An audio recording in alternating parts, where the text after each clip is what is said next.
Good morning again, and thank you everyone for being here. Welcome to Conversations with Chanda. If this is your first event, you are in for a treat. And if you've missed previous events, be sure to look up Conversations with Chanda online. She's got some awesome conversations with folks like Van Jones and Yusuf Salam of the Exonerated Five that I'm sure you wouldn't want to miss. My name is Ernest Comer III. I am the Associate Director for the African American Leadership Forum, and I have the honor and privilege of introducing both Chanda and Josie today, so I'm excited for that. And the reason I believe I got this opportunity is because I lead a program called the Josie Johnson Leadership Academy. Yeah, no mistake. No mistake. So the thing about our program is that we take 10 of our emerging leaders in community and give them an opportunity to come together as a cohort. And we invest in them 6 months of free coaching. We invest in them an opportunity to engage with 10 torchbearers or mentors in community. We offer them an opportunity to travel with us to Washington, D.C. for the Congressional Black Caucus Foundation's annual legislative conference. And once they graduate, they get a $1,000 stipend to continue their leadership development. And so when I had the opportunity to come on board with the Leadership Forum at the beginning of the year, I was really excited to dive in and make changes to the program so that it could earn the name of Josie Robinson Johnson. So thank you for that opportunity. And Josie was gracious enough to allow us to use her name and her likeness in our logo, so I really appreciate that. Chanda is somebody who hopefully most folks in the room are familiar with. But for me personally, she's someone who has had a massive impact on the trajectory of my career. I don't even know if Chanda realizes this, but when I graduated from the University of Minnesota in 2009, I graduated directly into a recession that put me in a position to live out of my car for a few months. And I was really, I'll say, blessed with the opportunity to have worked with Chanda before then.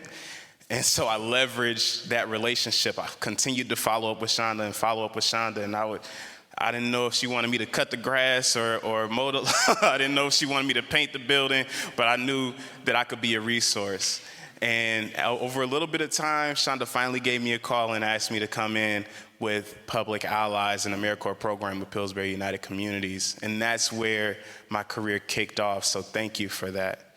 And Chanda has an amazing capacity for transformational leadership, an amazing capacity for a significant impact. And so I'm sure that the Minneapolis Foundation is really, really benefiting from all that she brings to the table in her 20 plus years of service to community. Josie, oh my goodness. Josie Johnson is a larger than life character. I met Josie in 2016 when I was a fellow in the program, and I quickly learned that she gives the warmest hugs anybody has ever felt. And it's strange because she's small, but it feels like a goose down furry coat. And when you realize the weight of all that she's experienced in her life, and you realize the lifelong commitment that she's demonstrated through the work that she's done in communities here in Colorado, in Texas, in Tennessee, I find myself in awe of all that she's been able to contribute to the community that we're in, but the world that we're in as a whole. So thank you so much for all that you've done. So without further ado, I won't take up too much time. Please help me welcome Chanda Smith-Baker and Josie Robinson Johnson.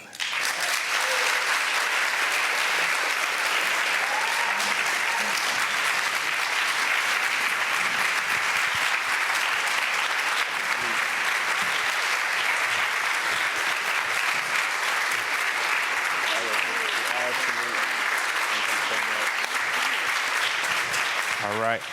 And Josie is celebrating a birthday next week. on October 7th. So on 3, if you could help me wish her a happy birthday. 1, 2, 3, happy birthday. Thank you very much. So I'm going to say a few of my own words. Hello? Okay. And I don't ever remember, I'm going to stand. Yep, you said I'll stand. I don't ever remember not knowing Dr. Josie. Have I ever not known you? Dr. Josie knew my mother. She knows my mother. She knows my uncle. She knows my grandmothers. And so literally, I don't think I've ever not known her. But I've gotten to come into relationship with her work and with her. And I'll tell you, if there's ever an example of a person that I aspire to be, it's Dr. Josie. She has the politest way of telling you no. I remember, 20 years ago, I had this really great idea about education, and I'm like, Dr. Josie, and then we can do this, and we can do that, and then it could look like this. And I'm like, what do you think? And she says, oh, darling. Oh, darling. We tried that once before in 1950. And I'm sitting there, and then I get captivated by the story, and I walk away, and I'm like, she told me no. And so I'm so delighted to be in this conversation. And, I'm in a stage of my life, and I want to shout out to ARP for their partnership in this, and that when I turned 40, I got the card that week, and I was offended.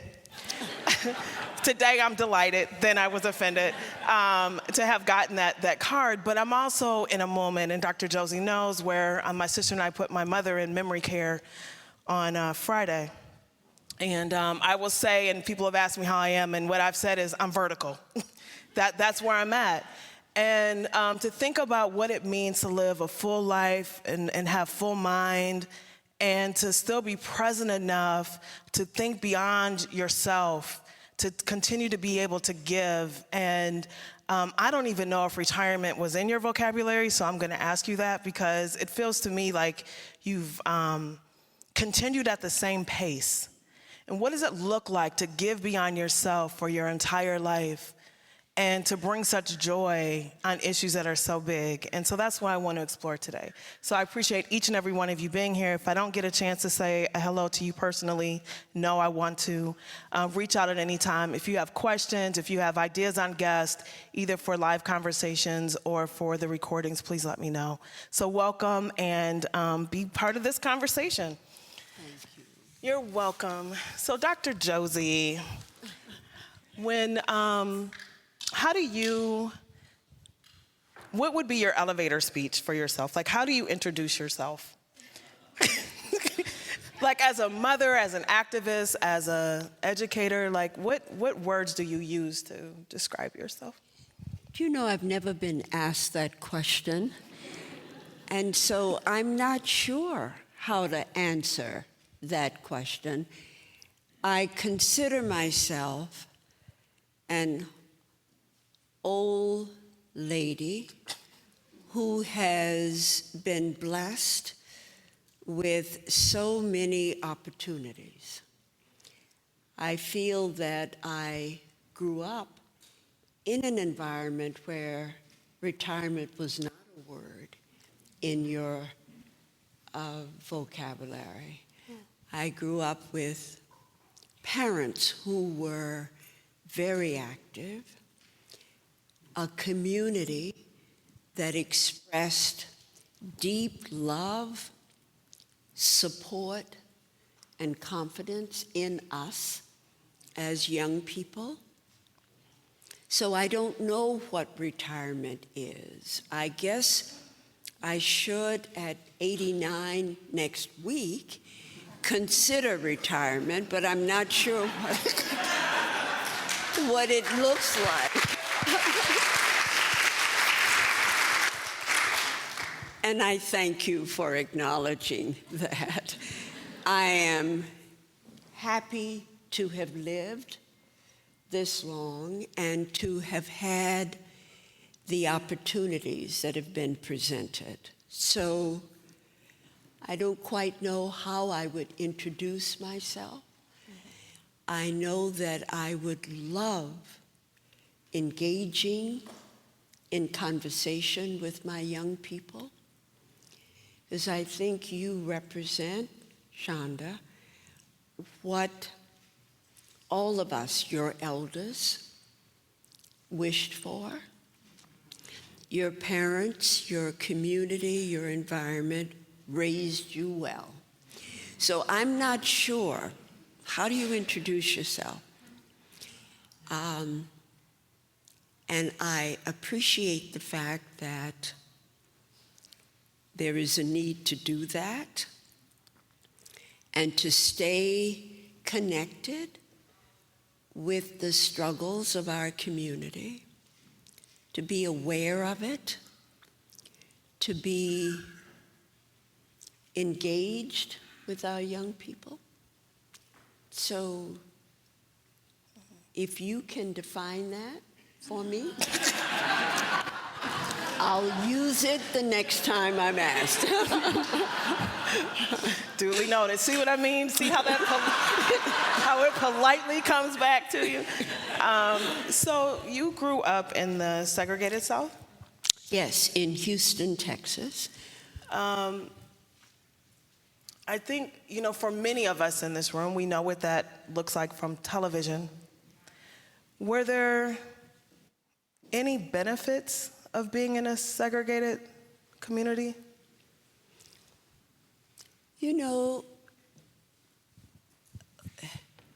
Segregation in my community during the time that I was growing up,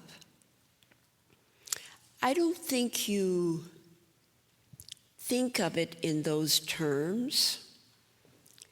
Born in 1930 in San Antonio, Texas, and then my parents moving to Houston 2 years later. In those years, there was a sense among Black people that gave my brothers and me a feeling of support, protection, and a great deal of engagement in what we were doing. My parents graduated from Prairie View College, Black historic school just outside of Houston, in 1926 and 29, and we grew up in that environment of my dad wanted to be a lawyer. There were no graduate programs in the South, and particularly in Texas, and so he could not enter law school. But what he did was what many Black men did in that generation, was he joined the railroad, Southern Pacific Railroad, and he became a waiter. My father helped organize the Black waiters on the railroad, Southern Pacific, and my brothers and I used to go with him on weekends to his office, little building, little space in Houston in the 4th Ward, which was a Black area. And we'd listen to him as he talked on the phone, organizing. So I think we learned early on that process. My mother graduated in the field of education, and so she was very engaged with children and young children's programs. So we grew up in an environment, I believe, of service. And that was what you did. You didn't think, that wasn't something you thought about and calculated about. That's what they did. We saw it. And I think it laid the foundation for the kind of work all of us did. My youngest brother was a lawyer, graduated from law school, and became the first African American male in nonprofit housing. So he was quite busy, active, and engaged. But my friends, that was expected, natural. We didn't pay a lot of attention to that kind of thing. My older brother, Judson, graduated from Fisk. They both did undergraduate and then graduate study. And he became engaged in real estate as my father had been. Daddy opened a real estate firm with insurance. And Judson became the first Black city councilman in Houston and served as associate mayor at times in Houston. But they were all busy. It was normal. It was natural. I don't remember us focusing greatly on that or paying a great deal of attention or feeling that we were somehow different. It was a part of the community, part of what our family did. My grandmother ran a drugstore. Her husband was a pharmacist. They had a drugstore in San Antonio. My brothers and I used to go holidays, work there in the summer. My grandmother told us that the money we received was to buy school clothes and to do that kind of work in her store. So I think it was all of that, plus the friendships that we developed among our community people. So I went to a Catholic school from kindergarten to 12th grade. So I didn't know that, I knew we didn't have equipment in our school the way other schools had. But it made us, I think, appreciate the environment we were in of love, support, protection, belief, and that gets etched in the fabric. So I don't think you have,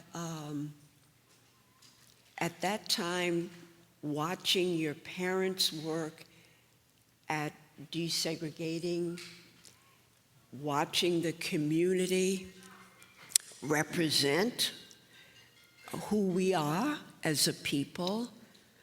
There were all kinds of people in my community, and I am forever grateful for the experience, exposure that they presented to us. We had all kinds of people in the neighborhood, and the brothers who stood on the corner without the kind of confidence would say to us, I want you to go to school, and I want you to do things that I could not do. So that was an inspiration It wasn't a sense of better than, different than. It was a part of who you are and who your community is. So you became very active in the civil rights movement. And so at some point, you confronted the laws that were separating, and you confronted perhaps a level of danger that you still walked towards. Do you remember the moment where you decided to become more active, or was it as fluid as how you describe it? Was it just something that was part of your DNA and you just became an activist and you moved, or was there a moment? I don't believe there was a moment. I believe that the exposure from your childhood of the people who are in the community, they're working towards equality and justice. You know that. You follow their footsteps. You know, the belief that we all build on our ancestral shoulders was just an experience, a sense of being, a sense of what you do.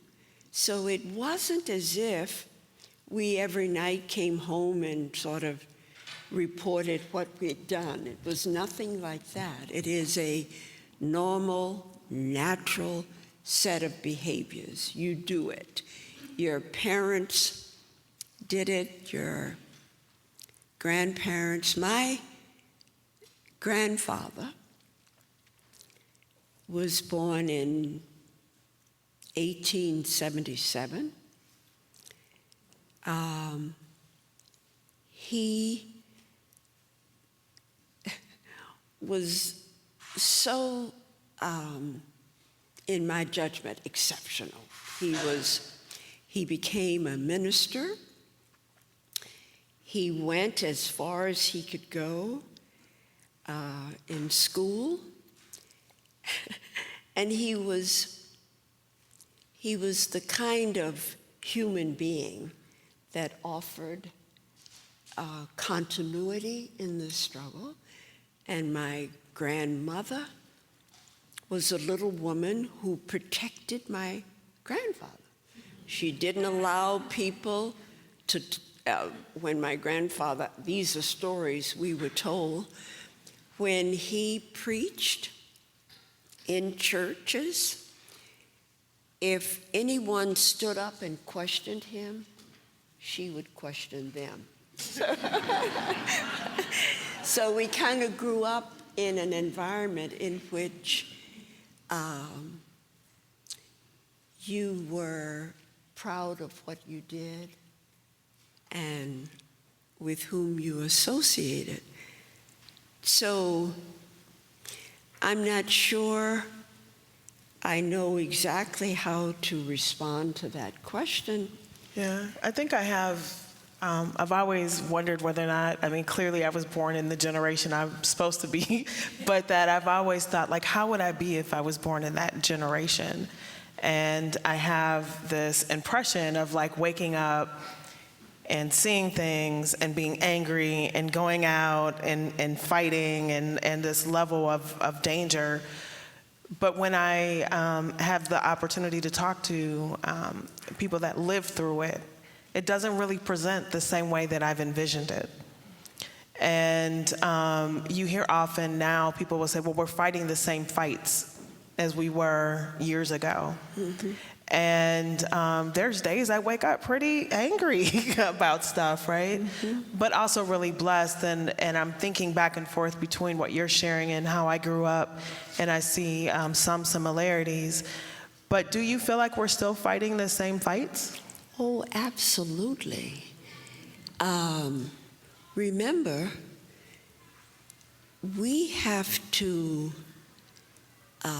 think of what our ancestors went through, and I say, we're still here as a people, number one, but the values that they taught. I think of the struggle of then and now. There's still education, which meant so much to our people. Education was as important to us as emancipation. In fact, our men built schools as soon as there was an indicator of freedom. Started building schools. Klan came along, tore them down, burned them down. They'd start all over again. Education was critical.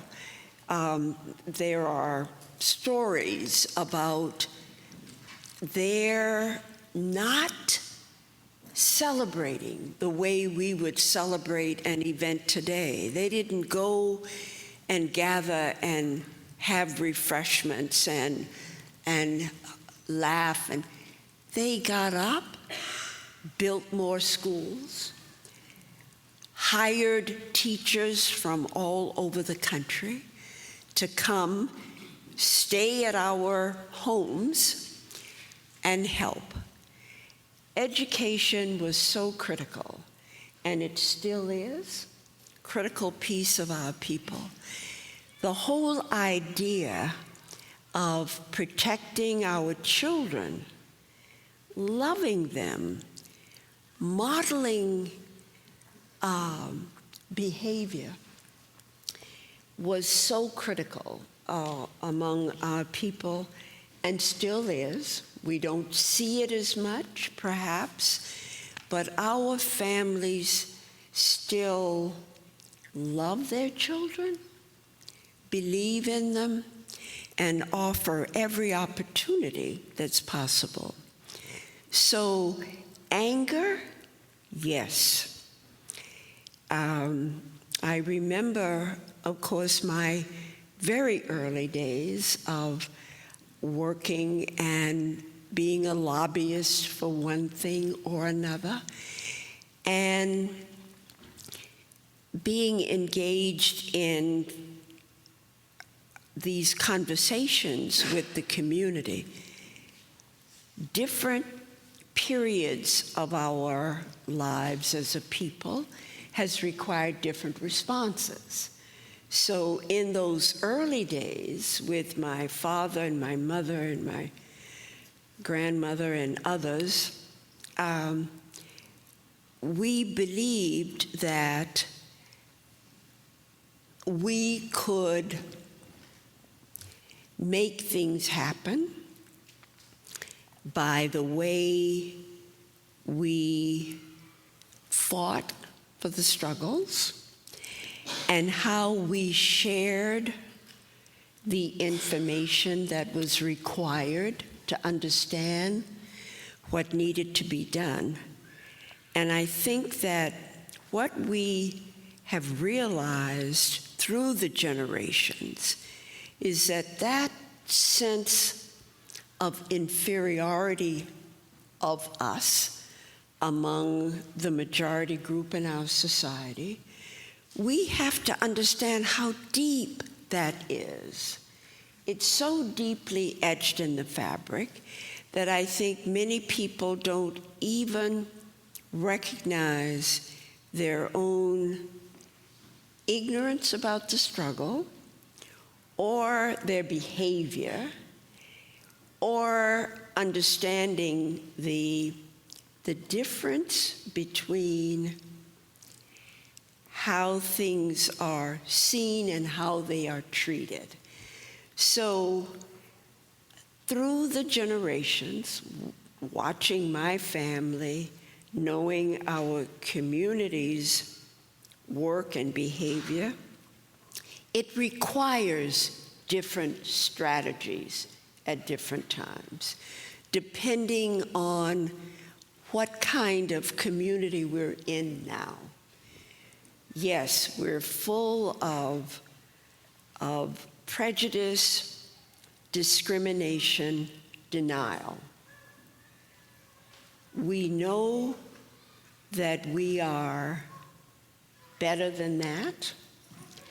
And what we also know is that we then respond to the condition of the time and what's required. So as you were growing up, you could sense the frustration of your mom and your family and your community, and you could either be free to respond to that because you were supported by your community and family, and we knew the phases that you go through. So each generation has had to handle the oppression in the way for that system at that society and that time. And I believe that they're as bad now as they were then, and that we are. You said you believe that it is as bad now? I do. I believe, even though, when you stop to think that I was engaged in fair housing legislation, Minnesota was the first state to pass a fair housing bill in the '61 legislative session. And housing was supposed to be open, freely bought, and look at where we are right now. So you wonder about housing. We talked about the love and demand of education. Where are we in Minnesota in 2019? We talk about law enforcement and the understanding of human condition and reaction. So we just have to, my friends, ask ourselves, where are we? And what are our next steps? What are we teaching your grands and great-grands right now about justice and equality? How are they observing it? And when I see that so many of our children are not believers in justice and what can happen, I worry, because they need to have examples of what hard work produces. I was so excited, and I may be going too far, but I was so excited when President Obama was a candidate and elected. I thought, our young black men will see what hard work, discipline, behavior, knowledge,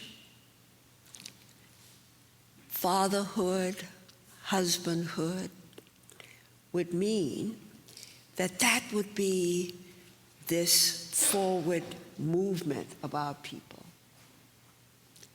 What happened? We have to think about that.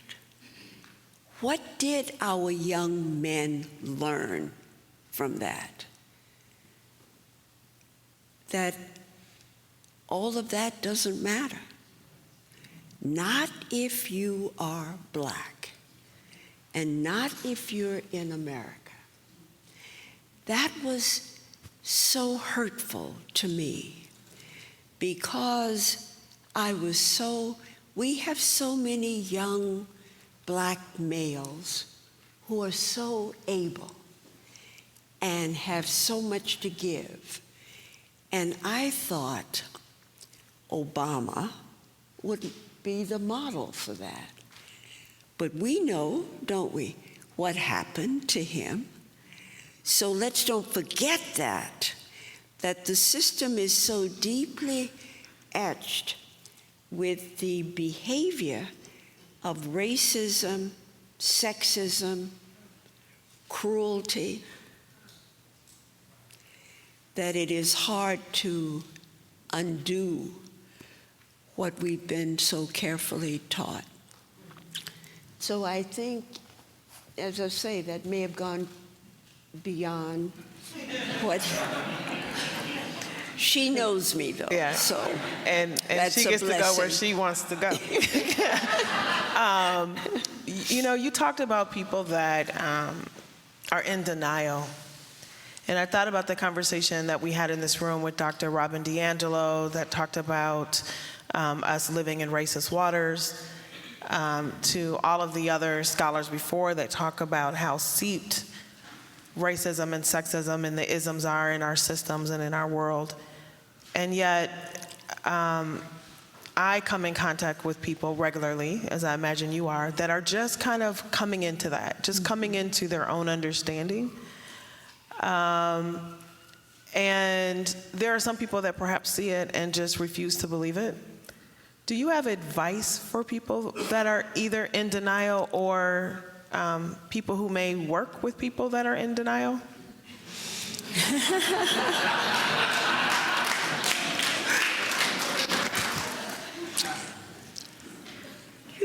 I believe that there are people who are in denial, and I believe that those who are find it very difficult to understand what's being said or done. But I think it's up to individuals who think they understand the struggle and who think they can offer rational conversation to be encouraging people to talk. We don't talk in our society, and I think the more we are exposed to all these things, all the technology, everything is abbreviated, and it is placed in context that is so, I think, difficult for many to really have a good conversation. So I believe, and this is where I am at this moment, I believe it is time for us all to take the time to talk to each other, to be understanding of the hesitation.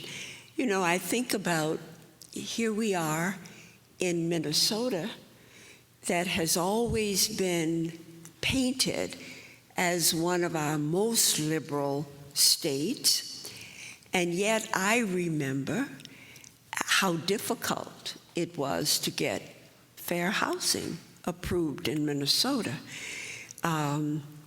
Churches and social groups had been working on this for years before the state legislature voted positively on it.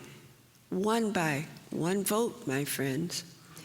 The legislature approved of fair housing, one vote.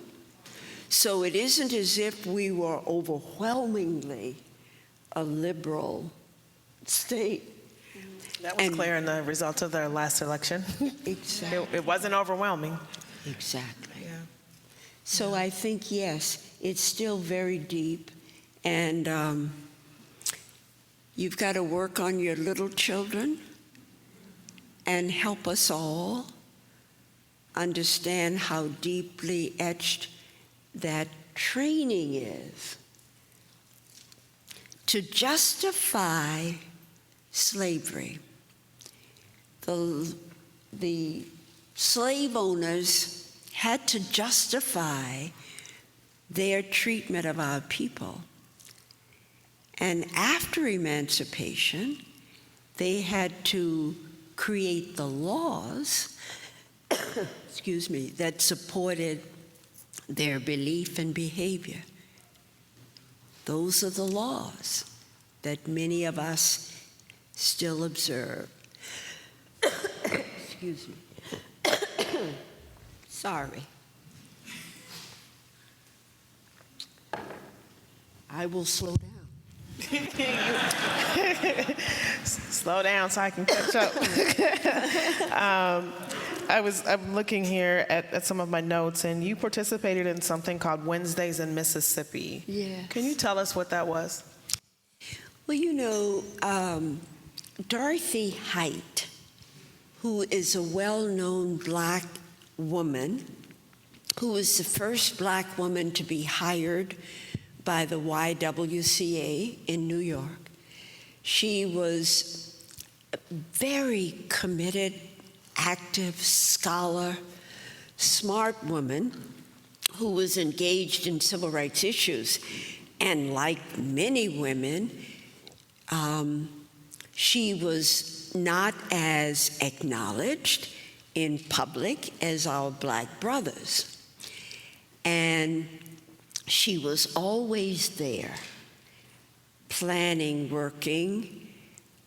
She was a Delta, which is my sorority, and she encouraged us all to be very active. I had an opportunity to serve on a couple of boards with Dorothy, the National Council of Negro Women and Delta Sigma Theta. And during my years serving with her, I learned so much. Dorothy finally decided in the middle of the civil rights struggle in the early 60s that women could do more than we were doing. So she organized something called Wednesdays in Mississippi. She invited black women and white women to go to Mississippi and to be engaged in the work of registering us to vote. And I was blessed to be one of those. Mary Kyle, whom you may remember, editor of the St. Paul Pioneer Press, a woman by the name of Maxine Nathanson, a Jewish woman very active here in Minnesota, and a woman by the name of Barbara Cunningham, who was also active in the issues of civil rights and justice in our community. 2 black women, 2 non-black women. We went to Mississippi. Her purpose, Dorothy's purpose, was for us to get to know the women, white women and black women of Mississippi and what they were engaged in, and for us to share their stories and to be engaged in civil rights issues. My experience there, Mary Kyle and I were the team that that worked together in Jackson. And when we arrived that evening, we were taken directly by a black family to a historic Black Baptist church in Jackson, Mississippi. And we were able to observe black men patrolling the church building because, as you know, there had been bombings and killings and destruction of property. They were marching around the church, protecting those inside. We were ushered in. From that night forward, we had an opportunity to get to see what was going on. We visited freedom schools. They were developed, if you'll remember, in 1954, with the Supreme Court decision, all public schools in the South, particularly in Jackson, Mississippi, were closed. Our children either had to go to church basements or homes or other social settings to be educated by teachers and others in the community. So we were visiting one of those schools. They called them freedom schools. You'll remember all of that. And we visited that. It was an effort. A lot of your grandchildren might have sent books to Jackson or might have gone to Jackson. And what we did was to visit those schools. The night after we left one of them, the school building was bombed, destroyed. We met with ministers and other religious people during that time who were too afraid to talk about civil rights in Jackson, Mississippi. And so they met with us to share their fears. White women in that area would pull down their window shades if there were other than white women in their presence. And we learned about the difficulty and what it meant to have been raised in an environment like that. Wednesdays in Mississippi, she recruited black and white women to go to different southern cities and observe what was going on. And that was our experience. Coming back, we were told not to mention the trip at all. It was to have been a secret visit. The Attorney General Kennedy knew about it, but he was the only one. And I can remember talking to my husband about that trip, and you can imagine he was very much against my going and tried to convince me not to go. And we worried. My oldest daughter was 8, 6, and 4. And the question was, one of the questions was, what would happen if I was killed in Mississippi or jailed? What would he do with our 3 daughters? And so finally I was able to encourage him to think positively about the trip. So leaving them was difficult and worrisome.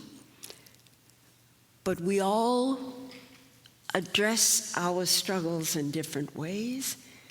And that was one of the ways that I had. I was blessed to go, blessed to come back, blessed to, at some period, not immediately, we were not allowed or encouraged to talk about that experience right away. So we had to wait a little while to start sharing it with our communities. But it was an experience, my friends, to know that in 1960s, Black people were still being abused and treated very badly in our various communities. So that was an experience that I will always remember. You went to the March on Washington, and I know you've done, you've contributed so much to the movement and to the struggle. Did you have to be trained? Was there any special instructions about what you were supposed to do beyond not talking about it? Were there things that you had to endure just to be present in that space that you can share? You know, as I think about that period, what I'm very conscious of is having been in an environment, parents and others, who were engaged in the struggle. And there was never a sense on my part that I should not be. So I think you grow up with that understanding. So you're not sitting down thinking about it. We were encouraged by the Attorney General and others during those travels and engagement to be very careful about the times we were engaged in those things. But for some reason, I think I was never fearful, but I was conscious. And I was very interested in hearing from our people who had been through that, the kinds of things to be conscious of. But I don't ever remember being discouraged. Some of our elders, of course, were very troubled about the experiences they anticipated we would have, and just, I think, constantly reminded us of our ancestral struggle and the cultural engagement to know that our ancestors had gone through so much that I think it gave us all encouragement. So I don't remember being taught what and what not to do. Yeah, and I guess, that's coming from all my TV watching, where you see, like in a church where there, if you're taking a bus across country and you're stopped, or if someone confronts you and they're violent, and just the discipline around staying nonviolent or staying consistent on message. And so I've grown up to believe that was very much part of the experience. Well, it was for many. I think we've all known of that kind of effect that many of our people experienced. But remember now, we are facing the kind of oppression and discrimination that has always existed among our people. And we've had such support from our elders who encourage you to be careful, but also to stay engaged in the struggle and to remember the ancestors' efforts, from the treatment our folk felt on the plantation to all the steps that they had to go through to survive and to keep us alive. So I think you never felt that what you were doing was as severe as what your ancestors experienced or what the previous generation had experienced. So I think that's the kind of awareness you have. And no, you don't sit and be trained. You do what you've been doing forever. Let's talk about your girls. So you talked about the community that raised you, and then you took the baton, or you walked alongside the ancestors and those that were in the work, and now you're raising daughters? They are raised. You raised your daughters. And you know, there's so much I can think about in terms of your experience, and maybe even before I go there, you talked a little bit about the women in the struggle, the women of civil rights movements that often are not talked about in the same way. So there were, I would imagine, multiple struggles. And then just thinking about your grandparents going to college and graduating, and your parents graduating from college, and especially the women I've thought a lot about. So what do you think it meant to your daughters to see how you moved through the world? Do you feel like it was the same as you watching your mother, or do you feel like it was different in any way? Well, I guess they too had no choice. They grew up in an environment of adults in their families who were busy and involved. I lost my eldest daughter in 1989, Patrice. Patrice was activist all her life, from elementary school. She became a lawyer. She worked on issues dealing with the struggle. She was chief of staff for one of our congresspeople from Texas, Mickey Leland, who is now, he's deceased as well. They died together in an airplane crash in Ethiopia as they were going there to check on the condition of our Ethiopian community. My next daughter, Noreen, who is a resident of Atlanta and is an electrical engineer, she really took after her father, who was an engineer and a mathematician. The rest of us were not, but she was.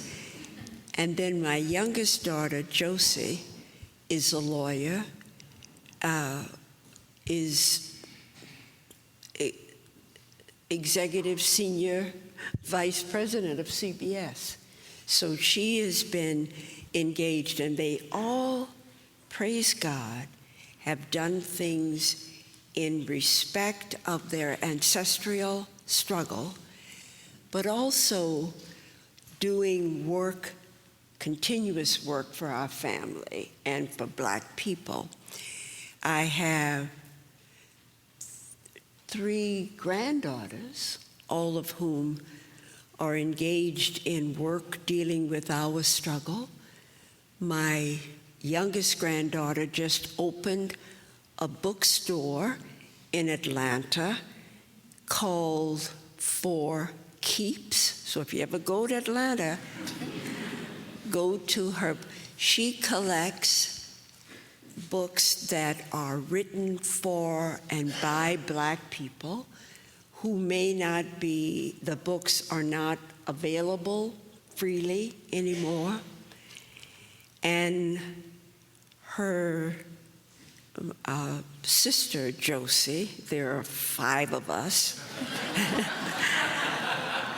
that Josie is a lawyer and a writer and is very engaged in community and in work. And now I have 3 great-grands, 2 girls, and the first boy in our family.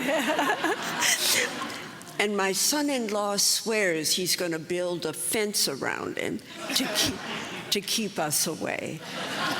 So I consider myself blessed because the children are reflecting what their ancestral training has been, just as the rest of us. So I feel blessed. Thank you for asking about them. You're quite welcome. The March on Washington. So there's 2 questions I think I have in this, and one is around white allyship. So it seems to me that there were always white people that partnered with Black people to make progress and worked in the struggle. That's not always how we hear it, but is that real? Is that the reality of it?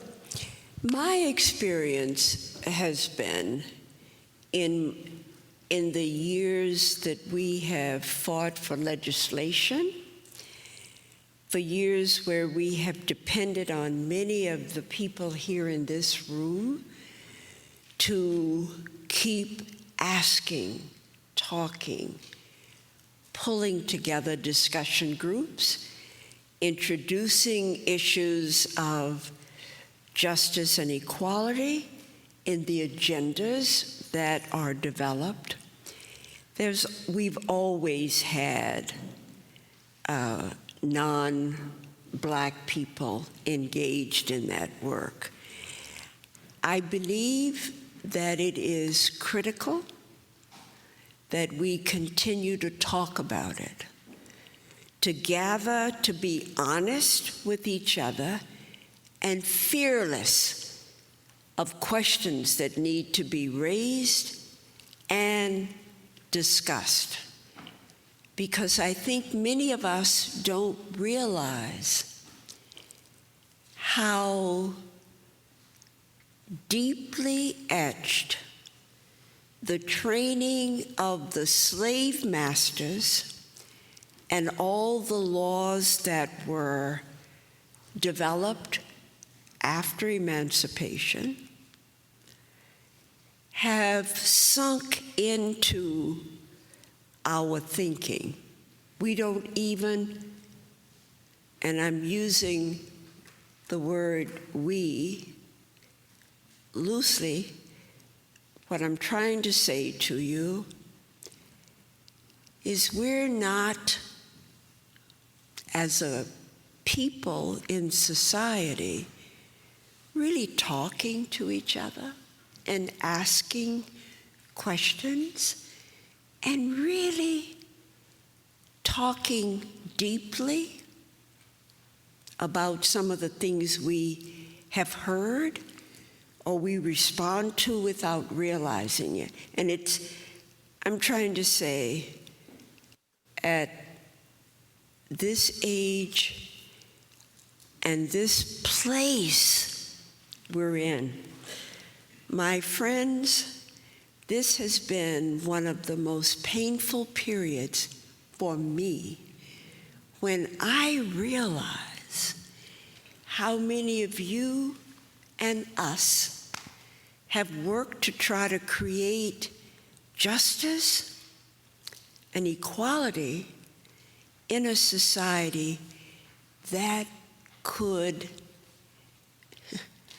accept a person like our current leader and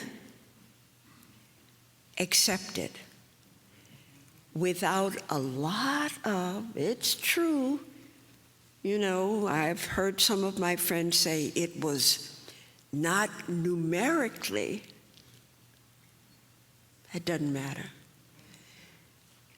The number of final count does not matter, because we have succumbed to that kind of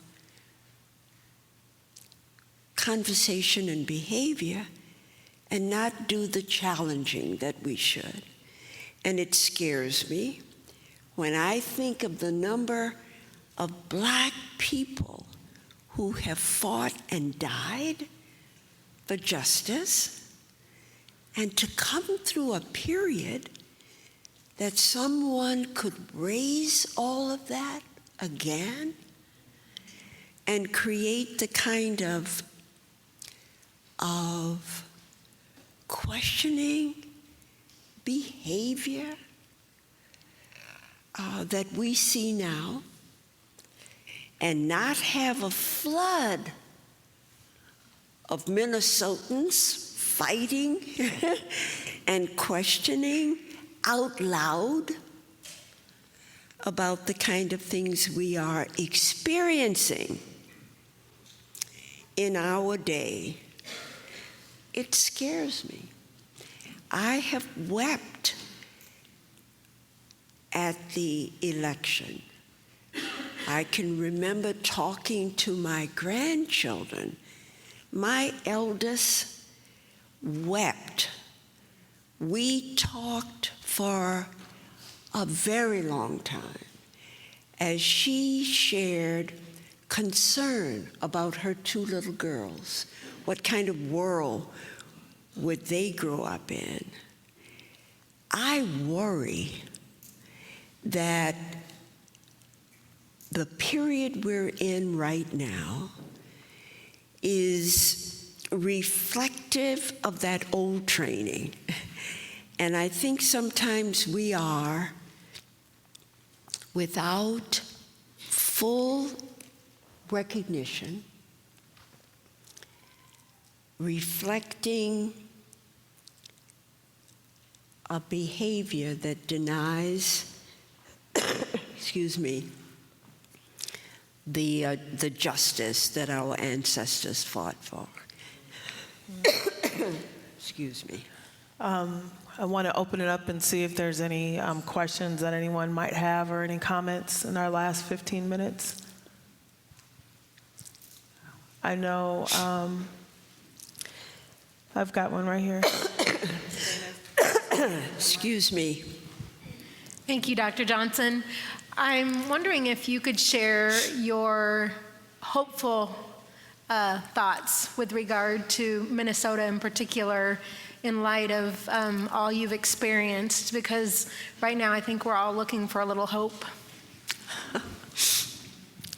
Thank you for that, because I think hope is what keeps us going. There is a belief that if, part of my hope is that if our ancestors could go through what they went through, and the continuation of that in so many different forms, that if they could do it and still be here, and as I say, we are still here as a people, we're still trying to give our children, grandchildren, great-grandchildren hope that someday someday justice will be felt and seen. I think as long as we can hold on to that and our children begin to see success as Ernest and others are showing, then there will always be hope. What I'm concerned about is our children today need to see hope. They need to see Black people who are successful. They need to see Black people who work hard, who have a great deal of faith in themselves, who are rewarded for their hard work. Our young people need to know that their focus, concentration on the quality of what they do is seen, respected by the society. And that our children, what worries me is that our children need to see those of you who are in this room this morning, see you out there fighting also for their justice and their work and their success, and to be acknowledged. Our children don't always get acknowledged for what they do and the work they perform, the contributions they make in their classroom and in the street. So my hope is that we are entering the period where our children will once again have the hope of their ancestors, and that they will be acknowledged. You have to be acknowledged and appreciated, and I think they need to know that. Mm-hmm. It's not just one here and one there, and we can take it or leave it. We have thousands of young Black people who want to do well. And it's up to you, community, to make sure they have that opportunity to do well. So I actually have the next question, which is one of the reasons why I wanted to talk to you, and I almost forgot. So you had an incident with Uber. Yes. Oh, yes. Can you share? Well, it's about Uber, but it's not about Uber. It's bigger than Uber. it's bigger than Uber, but if you don't mind listening to this story, because I think Monique and others who have gotten engaged in this struggle. One day in June, I was going to some graduation exercises of very special people. And I've been so blessed with my young friends driving me where I needed to go. This day, everybody was busy. And my godchild, Kamali Williams, Mahmoud's daughter, said she would call Uber. It was the service she had used. And so she did. The driver came to my building. I live in a condominium, and stopped in front of the building. I assumed it was the driver, but I wasn't sure. So I went to the car and I said, "Are you looking for Josie Johnson?" He never answered. He kept looking straight ahead. He never looked in my direction. So I said, I assumed then that I had permission. So I got in his car, and as he pulled away from my building, I said, this is my first time, so I may not be doing the right thing. Do you have the address? He still didn't answer, never looked in my direction, nor answered. So as we continued, and I was very confused, and finally I said, young man, is there a problem? He never responded.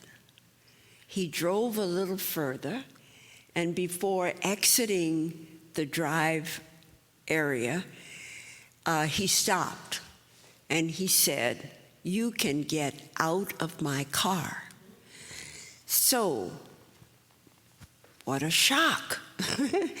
So I said, oh, really? And he said, yes. So I said, okay.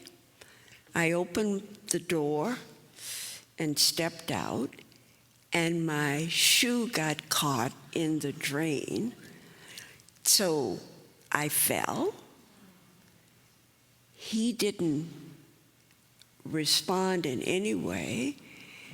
Finally, I was able to get my heel out of the drain, and I got a little bit up, right, Monique?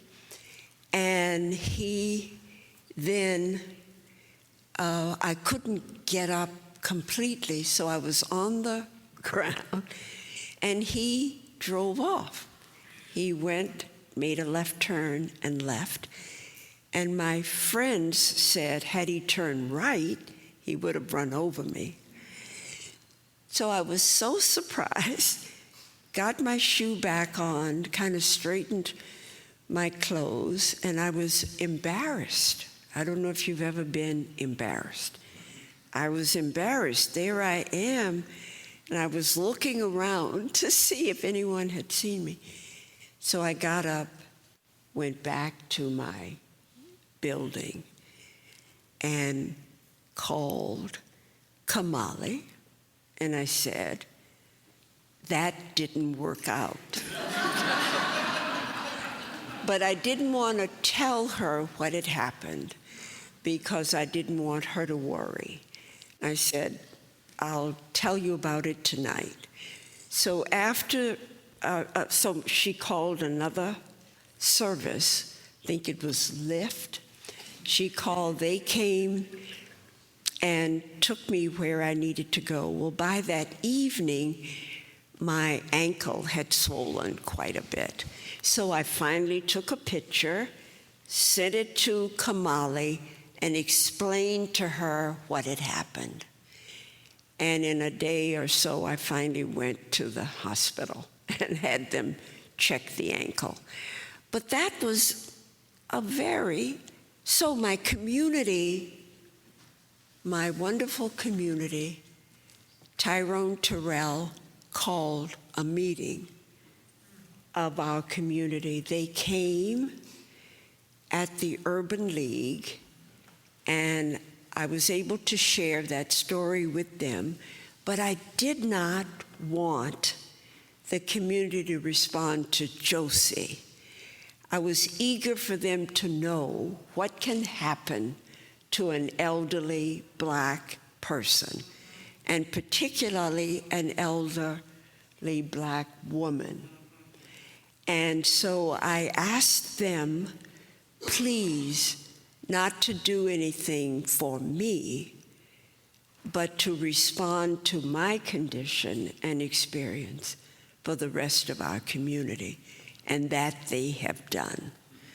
So, thank you. It was a little while ago, but my first experience of telling me to get out of the car or to treat me in that way. So it was a learning experience. Another and learning I in the thank my journey. community for responding. Yeah, and through this, Dr. Josie and Mahmoud Al-Kati have agreed to be spokespeople for issues related to elderly abuse in our communities. And Monique, that's sitting over there, that's been mentioned, has been working on this. And that as we age and we become more dependent on ride shares, it's essential that those ride shares respond to our aging community, that there are policies in place to eliminate elder abuse, that we have sensitivities that I don't think that we have at this point in time to the degree that we should for our communities. So Monique has been working on a campaign to elevate these issues. The Minneapolis Foundation, they called Velma Corbell from the Civil Rights Department. Monique came and met with us at the foundation and said, will you support it? I think I said yes. Immediately said yes. And we've been supporting that campaign along with the St. Paul Foundation.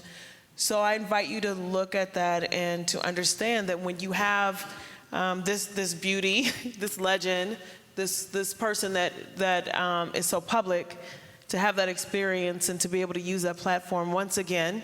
Thank you. Not in a selfish way, but in a selfless way, means so much. And we know that every elder does not have a community of support in the same way that Miss Josie has. And that we collectively, if that is an issue that you care about, we hope that you support that and get engaged in that particular way. Thank you for that. Monique is here. She grabbed it. I had no idea that it could be an issue. What I was concerned about is that we alert systems to help our Black elders who have to take transportation and other ways than among good friends and family, and shared that story with her. She took it immediately, organized, contacted appropriate entities, and it is now a part of our protection. Right, Monique? Would you stand up, darling, and just...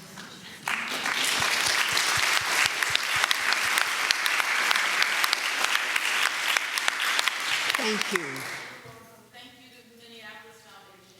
We really appreciate the support.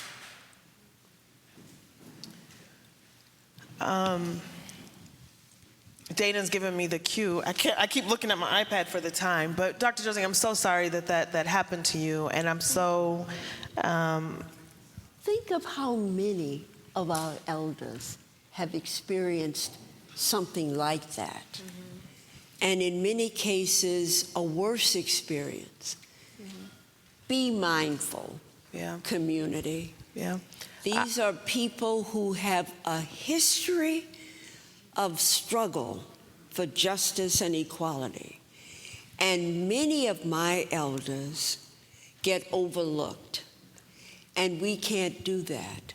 That is the reason, for me, it was more important not to talk about what Josie had experienced, but what our elders experience every day. As my children said, Mother, you were blessed. You could have been dropped off in the middle of the highway. And our community responded. So thank you, community. Thank you, Monique. Mm-hmm. And this issue is so present in my world right now. As I started, I talked about my mother, and she is in memory care. And every day I want them to send me pictures, and I want to have the video in her room, and I want to make sure that she's cared for, and our laws should account for that. In our time, in our 90 minutes in our conversation, we did not have enough time to talk to Dr. Josie about her experience with Martin Luther King, with Humphrey, with her travels across this country, with Dr. John Lewis, Yes. with the Selma Bridge, Yes. with all of the things that she has contributed to in her life that has made it possible for me, for the people that look like me, and for the rest of our broader community to be in an experience with each other would not happen if it were not for Dr. Josie and all the Dr. Josies, and all of the people that lived before us. I think that we've been challenged to think about how we show up every day and how we have the conversations that we need to have, answering and asking the questions that need to be put on the table with the degree of grace and sensitivity and acceptance and commitment to making our community more just and more available to accept the brilliance of our young people. I've had the opportunity to have a couple of conversations as I was leading into this. One is around schools and their lack of commitment to making sure that curriculum and staff are reflective. And when you listen to this story, this life story of the importance of being in a community that was accepting, that raised you, that believed in you, that allowed for you to live into who you are, we know that we're denying our children that at this moment in our schools. I had an opportunity to talk with Chuck briefly around his experience on the March on Washington. He said he went in there as a jock. You didn't quite say dumb jock, but a jock that was marginally behaving correctly, perhaps, but went there and had his life changed. That he walked in just by happenstance, whatever the circumstances were that led him there, but he walked out with a bigger, broader purpose, and that he's moved that into his work here in our local community. So thank you for that. Dr. Josie, you got a birthday coming. You're going to be 89 years old. 89. We got you some flowers. Oh, I know.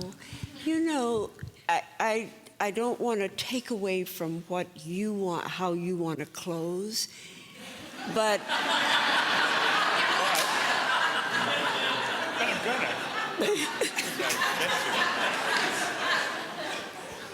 but community, I thank you for coming this morning.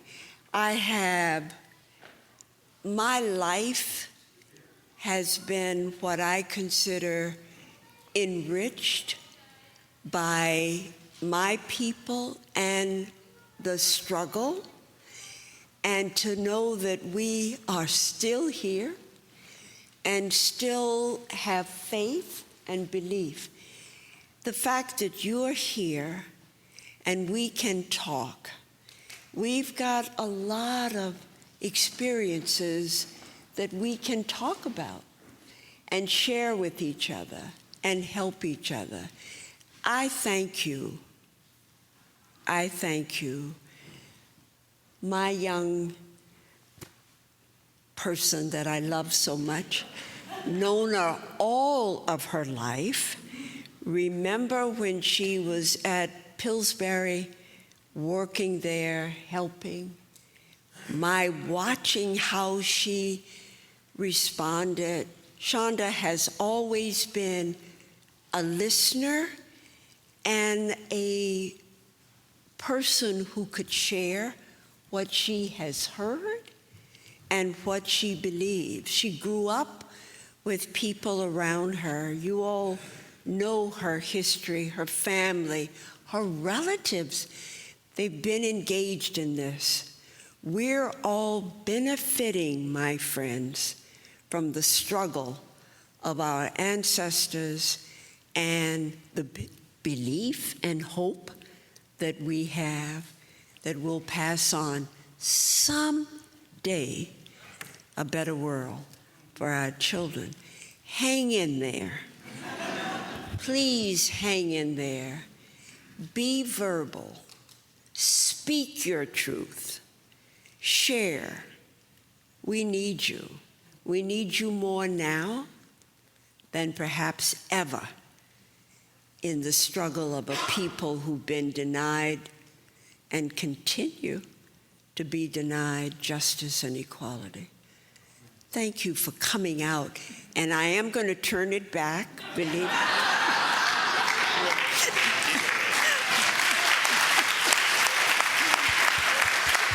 Thank you, Dr. Josie. Thank you.